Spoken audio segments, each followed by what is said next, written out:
Oh. Good morning mga kabulabog. Ito yung pinakamasarap na flowers ng cactus. Ano po siya, ang lasa niya parang ano po siya, yung Kabuti. kabuti. Pinaka number one, and smooth siya sa ating lalamunan. Lagyan mo lang ng asin or betchin kung wala kang ibang, halimbawa kung wala kang pera. Asin lang saka betchin lang naman to, kabulabog. Masarap to. Pakuluin mo lang, ito pinakamasarap. Anong lasa niya, sir? Para siyang Manamis-namis. oh, manamis-namis siya. Very very nice siya. Kung halimbawa kung wala kang ulam, kasama niya na lahat 'yung mga kung ano yung lasa ng ulam natin na beef or baboy, ganun po yung ano niya.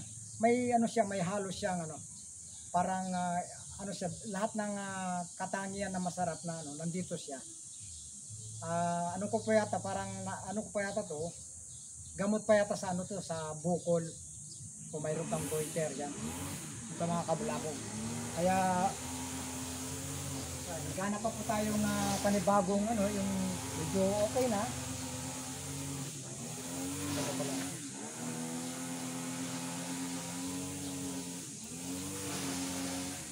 Kaso lang may po siya, may tusok. Oh, laki na yun, no?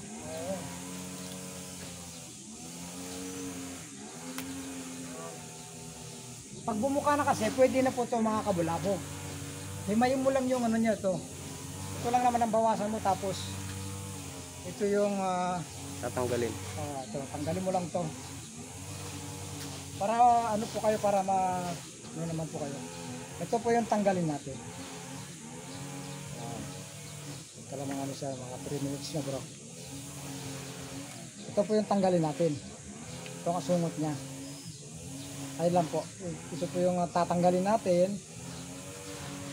bago mo po siya pakuluin ng parang parang nagluto ka rin ng siguro mga abot na siguro mga 25 or 15 minutes para siya, para hindi masyadong madulas. Ito lang po tatanggalin natin. Yan.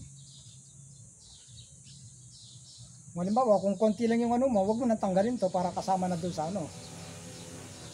doon sa kakainin natin na Kung pinakamasarap po to pag mayroon kang yung Hokkaido. Masarap po to pag may Hokkaido. Tapos lagyan mo ng konting luya. Yan. Para po siya, para pinakamasarap siya nun. Ayan po, para po siyang kabuti Ayan Tapos himay-himayin mo po yan. Ito. Ayan, ganyan naman po yan. Tanggalin mo na po ito, itong Tapos ugasan mo lang ng maigi. Ito po yung niya. Ayan Ayan po. Ayan po yung pinaka niya. Kaya kayo po mga kabulabog, at i-PM nyo lang po ako, marami po kayong matutunan sa akin. At lalo na po yung mga kabulabogan natin, pati po yung yung bulaklak ng tawag natin, yung kakawate. Pinakamasarap po yung para kang kumain ng pandan. Ayan, ito po yung bago. Yan, delicious na po yan. Ito naman po, para po siya ng yung ang tawag natin yung bakero. Ito po, pinakamalambot po siya, malambot. Kita mo, ito yan. Ilang minutes na? 4:13. 4:13. Ito yung sir.